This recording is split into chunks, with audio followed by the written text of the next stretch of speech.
Di sini saya akan menjelaskan terkait dengan tutorial yang mengerjakan yaitu linear regression. Nah, kali ini saya akan mengajak teman-teman semuanya untuk tutorialnya. Ini data ya, linear regression.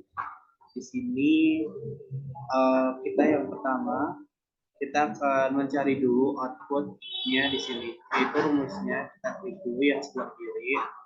Rumusnya adalah sama dengan minus setelah itu kita klik B2 ini ya, kita jatuh sampai B21 bentar ya, sama dengan minus, terus kita klik ini sampai B21, kita klik koma A2 sampai A21, lalu kita klik koma, kita klik true, koma, kita klik false, lalu kita tutup kurung, kita klik, kita tutup kurung, kita klik enter. Oke, hasilnya adalah 5.250.47. Selanjutnya kita mencari yaitu untuk ini kita copy dulu teman-teman. Kita copy, kita paste di bagian sloping. Oke, selanjutnya kita akan mencari coefficient of intercept. Ini caranya yaitu kita klik dulu di sini ya. Kita blok dulu. Bentar. Kita blok data. Ya, durasi atau skor kita ambil skor aja. Lalu kita klik insert. Kita pilih card, starter,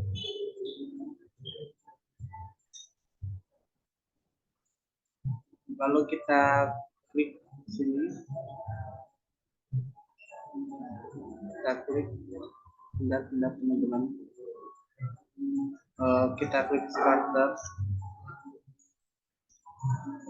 Bentar ya, ini datanya salah ya teman-teman, saya hapus dulu. Cut. Oke, kita blok dulu di bagian duration. Kita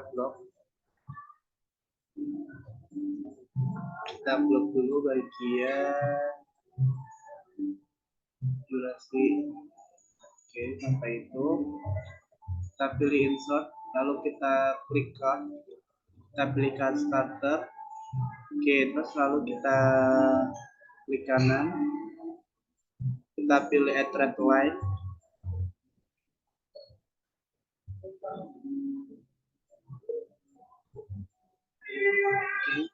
Lalu kita ini ya teman-teman, kita klik centang bagian display equation on card sama display our required value on card. Lalu kita klik, udah selesai ya, ini udah muncul rumusnya. Oke, kalau dia muncul rumusnya kita masukin, yaitu hasilnya 67.162. Selanjutnya kita mencari skor yang belum terpenuhi. Caranya adalah sama dengan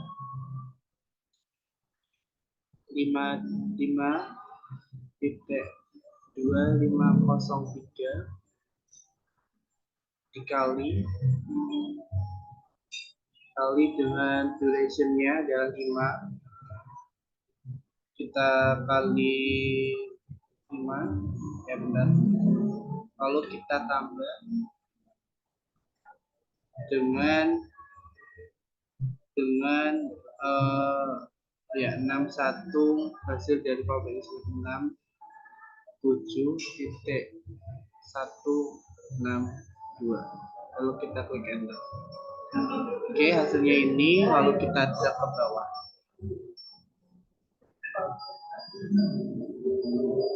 Oke, ketemu ya teman-teman. Ini untuk langkah yang pertama terkait data linear regression. Oke. Baik teman-teman, selanjutnya di sini saya akan menjelaskan file yang kedua, yaitu terkait dengan data linear regression.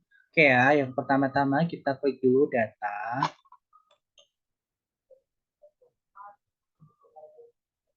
Sabar ya teman-teman, bentar.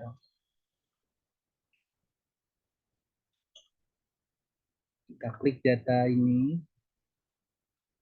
Lalu kita klik, bentar saya ke bawahkan dulu, saya mau ya guys. Kita pilih data analis. Lalu kita pilih regression, ini udah ya, kita klik OK. Yang data yang pertama kita isi keputusan pembelian, ini sudah sesuai ya guys. Terusnya kita yang X. Sorry. Astagfirullah, bentar guys, kita ulangi dulu ya. Kita yang ini. Ini kita isi yang bagian ini. Dari iklan radio. Oke, sudah, setelah itu kita klik OK.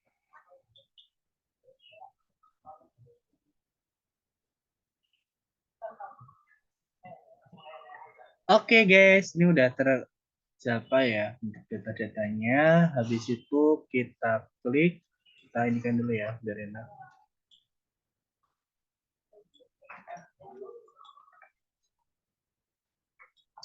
Dulu, saya blok dulu ya. Ini ada data reservoir.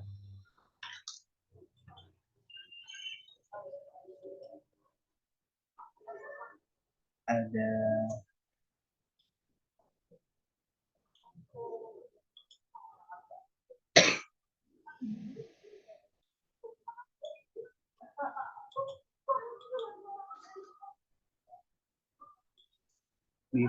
P value-nya juga saya blok dulu. Oke, selanjutnya di sini saya akan menjelaskan ya teman-teman. Jadi kita lihat dari R square ini ada nilai yaitu 0,570594. Sedangkan di tabel ANOVA karena linear berganda juga menganalisis secara simultan pengaruh variabel X terhadap variabel Y, maka kita lihat tabel di ANOVA ini di mana nilai signifikan F yaitu 0,046363 6363 ya, dilihat secara bersamaan mempengaruhi variabel Y juga. Sehingga P value ya di sini ya nanti akan berpengaruh juga. P value-nya melihat dari terpisah, kita dapat melihat pengaruh variabel X terhadap variabel Y secara partial terpisah dari nilai P value. Jadi di sini. Kemudian kita lihat hubungan positif atau negatif. Kita lihat dari nilai Kelvin standar di sini ya teman-teman. Bahwasannya di intercept ini ada min 0,79002, bahwasannya untuk nilai Y itu tuh mengalami penurunan, kenaikan, dan nilai X mengalami penurunan. Maaf salah, yang saya maksudkan di intercept kalau ada tombol min-nya berarti nilai Y-nya itu mengalami penurunan dan nilai X-nya mengalami kenaikan. Kalau di iklan radio ini nggak ada, ini normal ya. Iklannya juga normal, tidak ada min-nya, berarti nilai iklan digital radio, nilai iklan radio, digital marketing, dan iklan koran ini sama-sama mengalami kenaikan. Seperti itu. Oke, setelah itu selanjutnya kita lanjutkan, yaitu kita ke SPSS. Ke SPSS. Sebelum kita ke SPSS, kita salin dulu data-data kita dulu tadi. Kita salin dulu.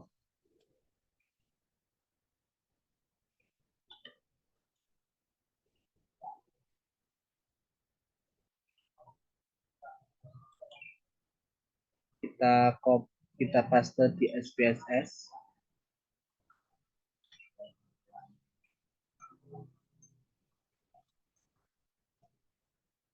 Nah,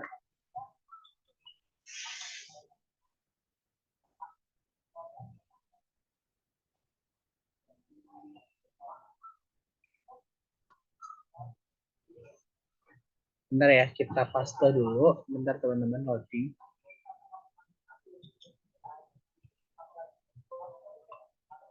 Kok nggak bisa ya? Bentar. Bentar.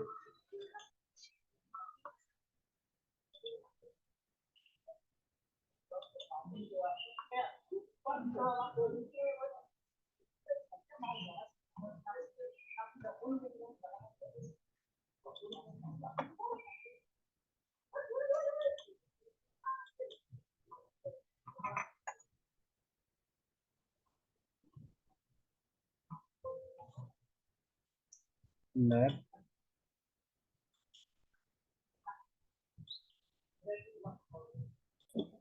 Oke, jadi selanjutnya kita copy. Baik, selanjutnya kita copy dulu dari ini tadi kita copy. Lalu kita pindah di SPSS.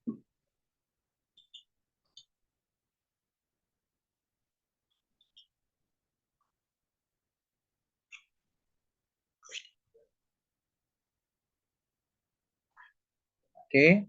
Setelah itu kita klik di analis. Bentar. Bentar ya teman-teman. Oke, selanjutnya kita rename dulu. Itu X1.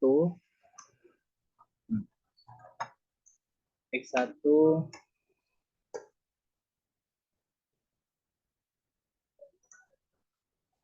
X2 X3 Y. Y.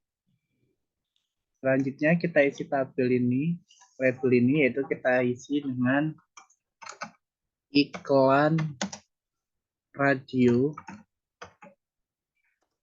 lalu digital marketing,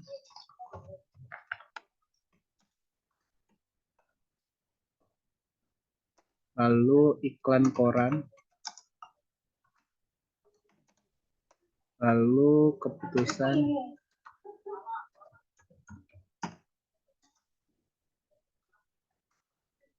pembelian. Oke. Selanjutnya yang di bagian mensure ini kita ganti scale semua, terkecuali yang bagian Y ya. Ini kita nggak kita ganti. Selanjutnya kita klik analis, kita pilih regression, kita pilih linear.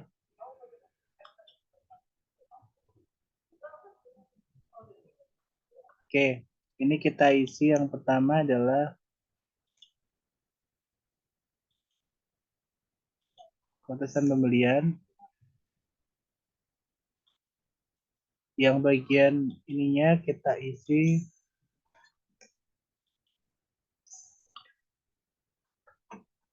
tiga ya, kita masukkan di dalam sini. Oke, lalu kita klik statistik dulu. Kita klik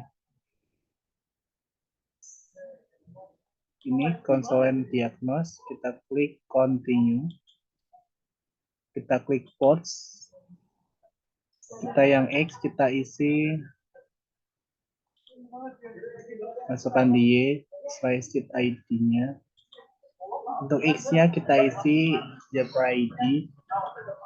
Kita klik histogram normal lalu klik continue.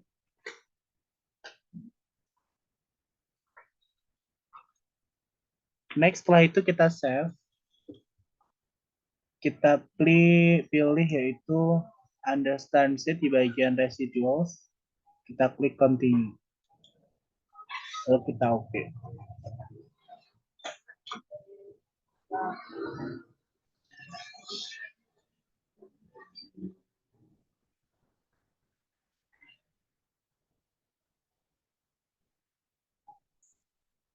Oke.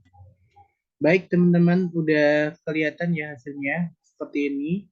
Selanjutnya, bentar ya, ini masih loading. Kita tunggu dulu.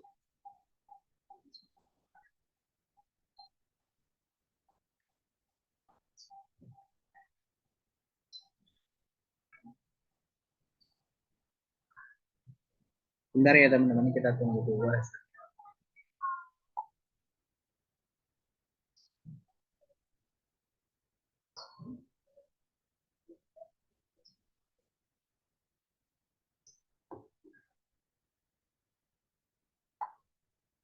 Oke, ini udah ada hasilnya ya teman-teman. Udah ada hasilnya. Kalau saya izin menjelaskan, ada hasil yang di sini. Yang pertama yaitu ada nih, histogram. Ada histogram. Nah, dari data, benar ya teman-teman. Dari data histogram ini, uji analisis atau uji normalitas ya, sorry. Uji normalitas dengan melihat diagram histogram yang memiliki pola membentuk lonceng atau gunung.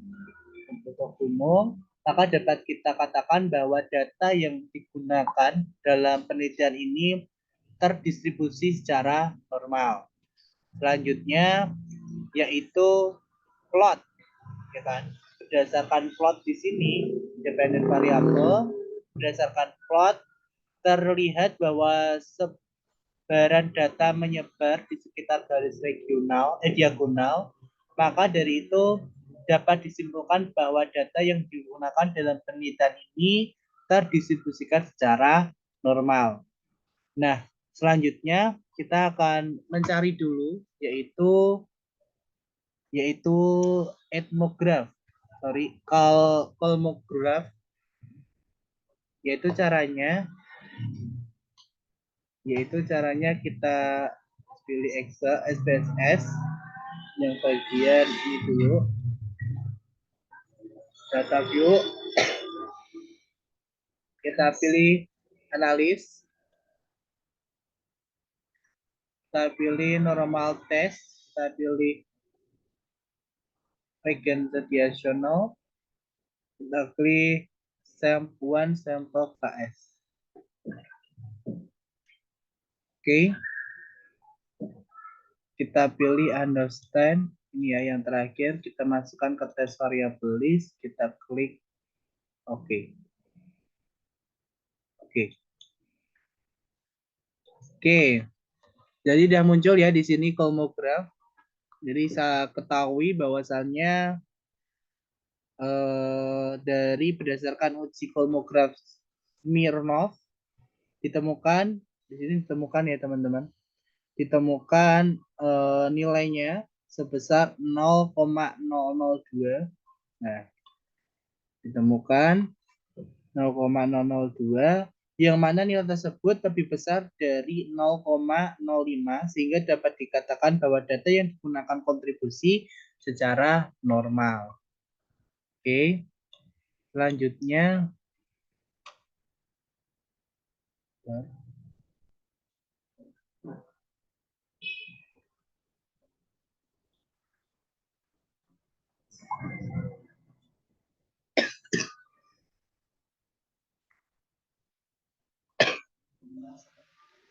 setelah data kolmograf,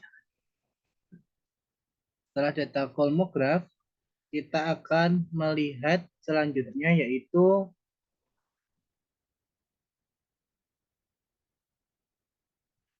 di uji heterodikonsistas.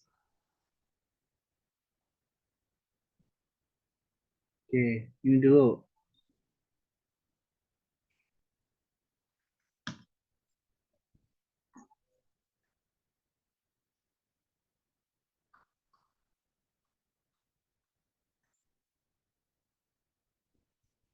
Oke, kita ini ya data ini yaitu uji heterokodisitas atau scattered plot.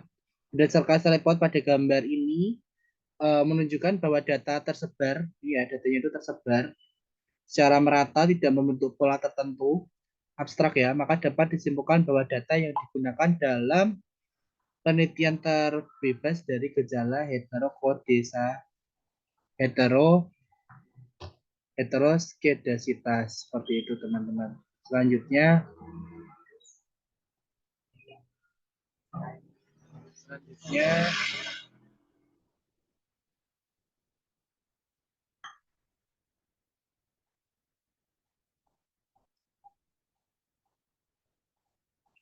selanjutnya kita akan melihat model summary.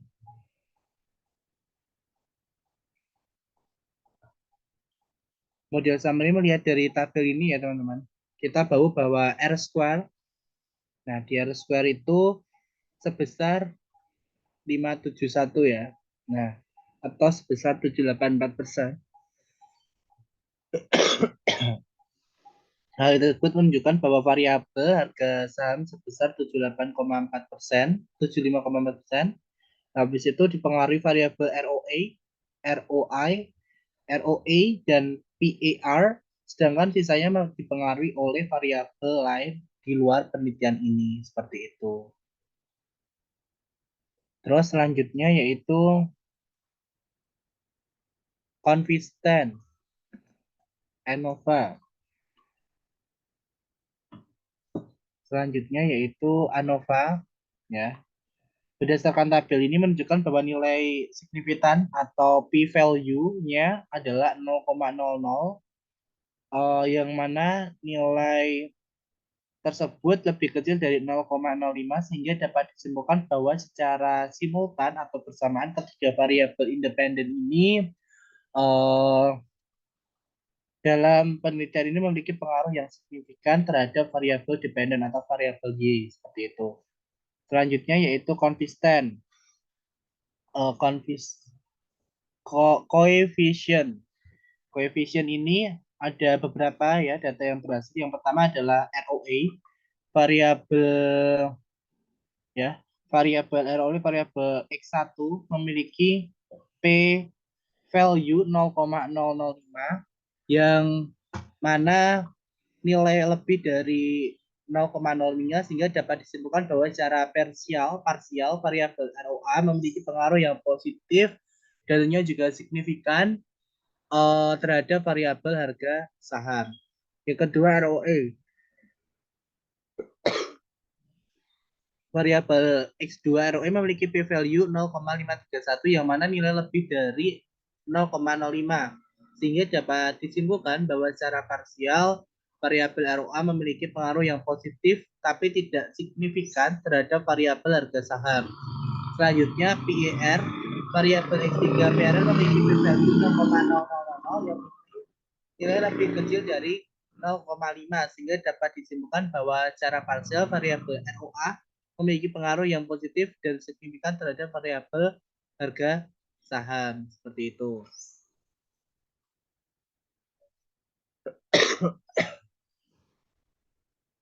Itu tadi ya penjelasan dari koefisien.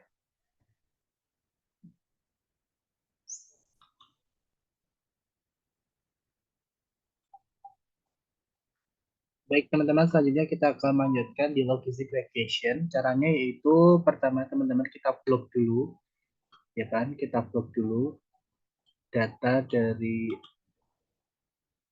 dari subscribe income ini kita plot.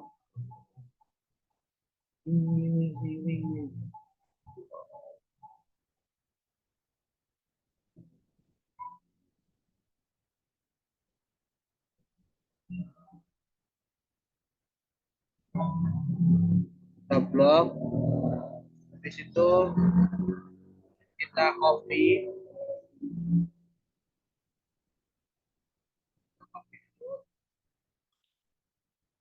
kita paste di SPSS kita.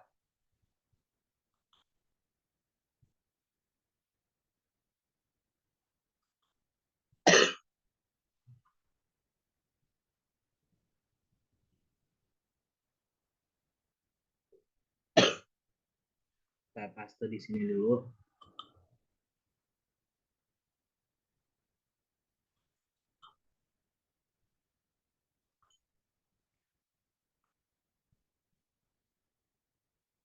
Bentar, kita paste.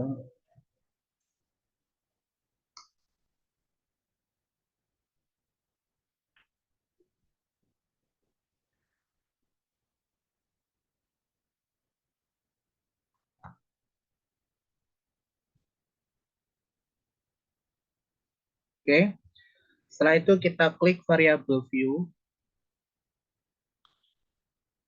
Oke, kita rename dulu ya teman-teman namanya ini. Kita ganti subscribe.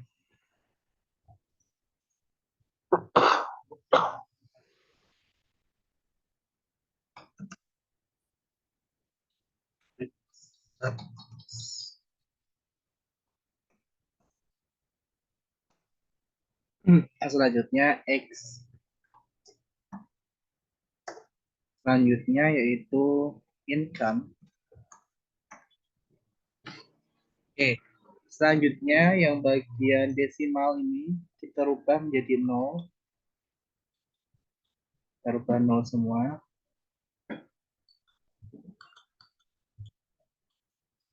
Kita rubah 0 semua. Bagian subscribe, value-nya ya kita rubah. Kita klik ke 0. Labelnya kita isi subscribe. Kita klik no up subscribe.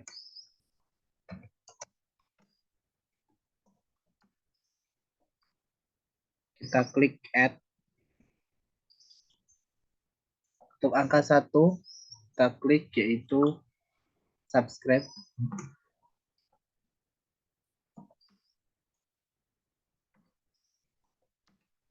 Kita klik add.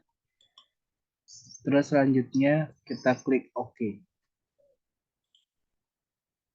Oke, selanjutnya yang bagian measure kita klik nominal. Yang lainnya kita klik scale. Oke, selanjutnya kita klik data view. Kita klik analis.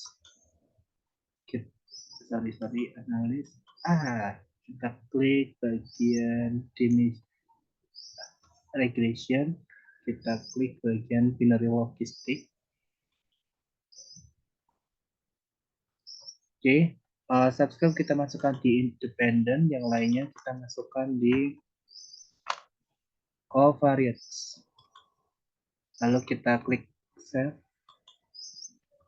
Kita klik probabilitas. Kita klik group membership. Kita klik counting. Selanjutnya option. Kita klik semua ya. Kita centang. Lalu kita klik continue. Selanjutnya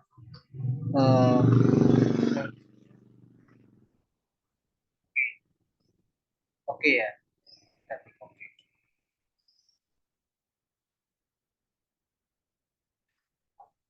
Jadi kita tunggu dulu hasilnya.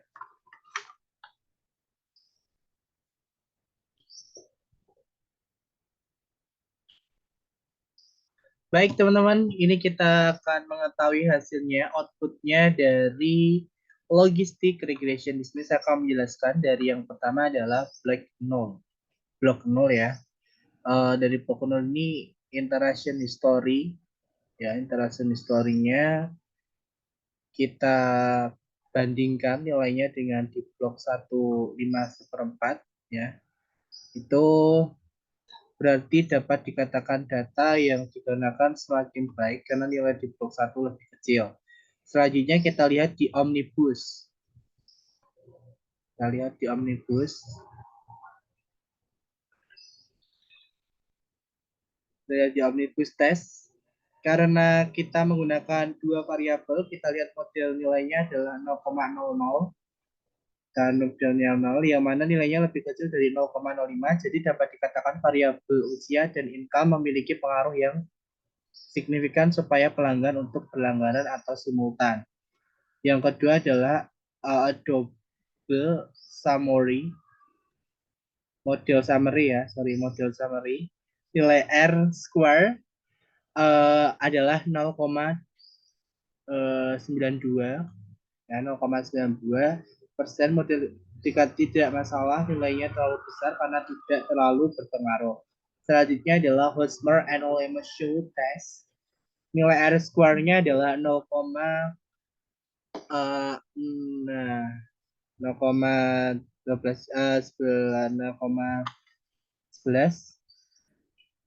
11,000 lebih besar dari 0, lebih kecil. Datanya cocok dengan modelnya, kurang cocok dengan model, dan alternatif data yang digunakan tidak cocok dengan model. Berarti tidak cocok ya untuk personal animation test. Terus selanjutnya yaitu adalah Course Table, Classification Table. Di sini tingkat akurasi SPSS sebesar 66,3%. Selanjutnya yaitu variable in the equation.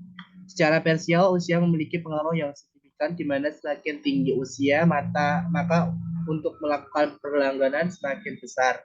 Income nilai signifikan 0,00 yang lebih kecil dari 0,005. Dapat dikatakan semakin besar pendapatannya, dikatakan lebih besar untuk melakukan subscribe atau berlangganan. Tadi penjelasan dari yaitu logistic regression. Oke teman-teman, tadi ada penjelasan dari logistic regression.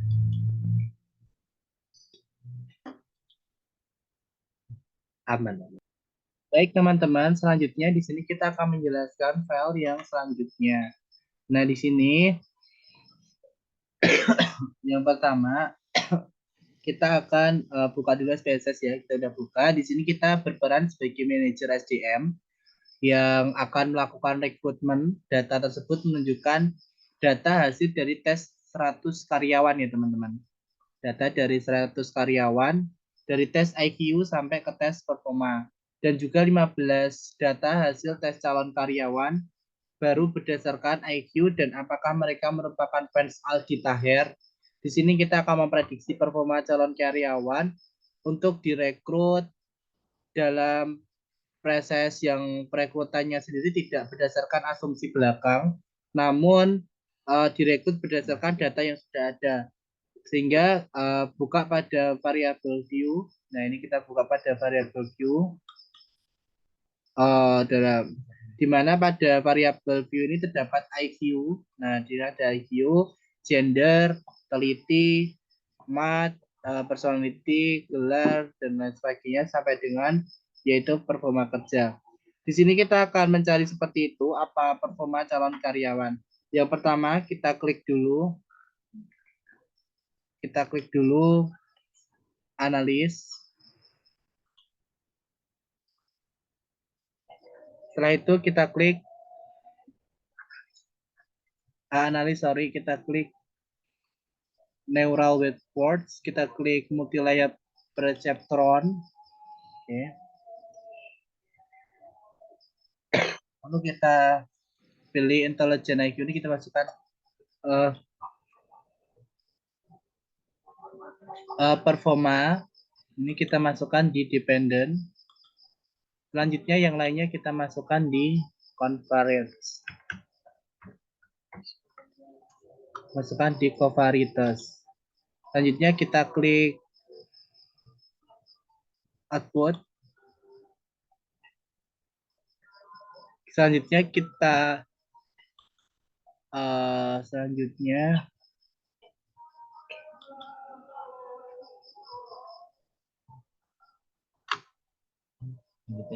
ini kita klik save. Kita centang yang bagian atas value. Lalu kita klik OK.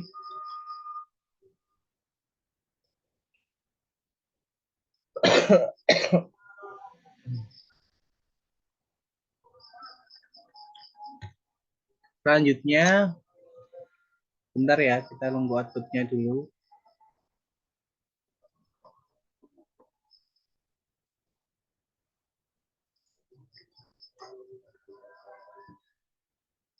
Nah, nunggu dulu.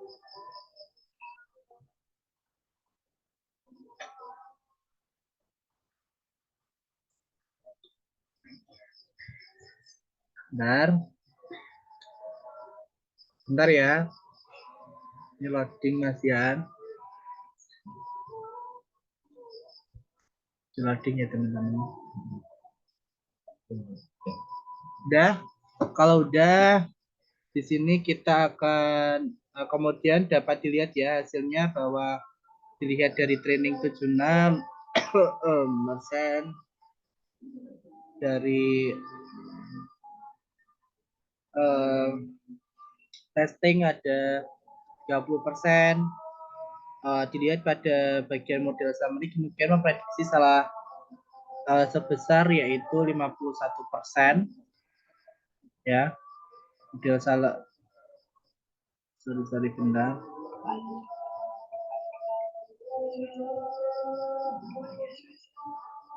Model summary dulu. Nah, dilihat bahwasanya sebesar 51,3% dilihat pada bagian independent variable.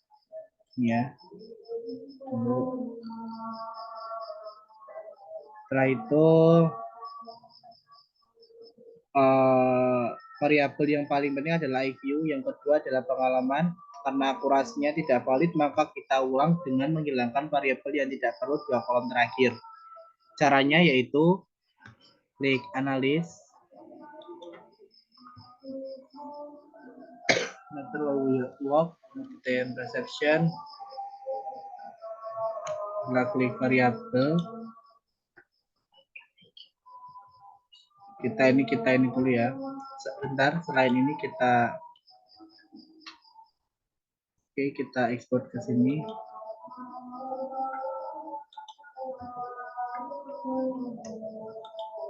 Oke, selanjutnya kita klik OK. Klik OK.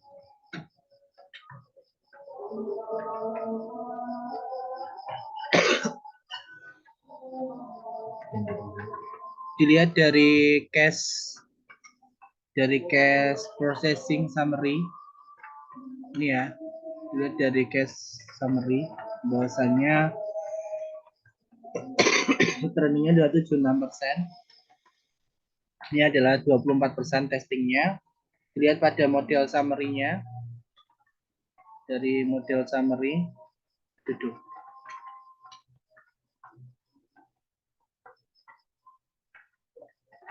Dari model summary hanya 34%.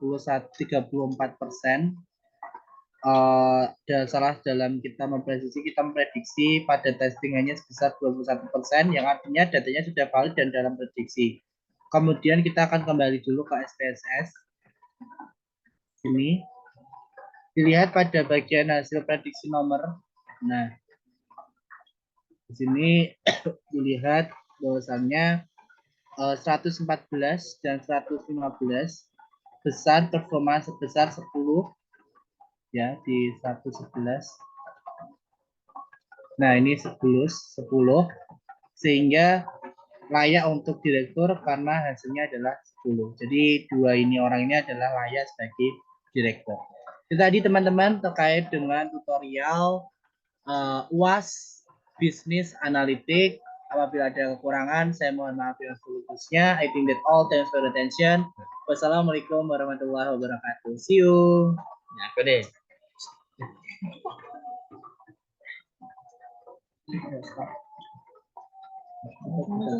Langsung aja.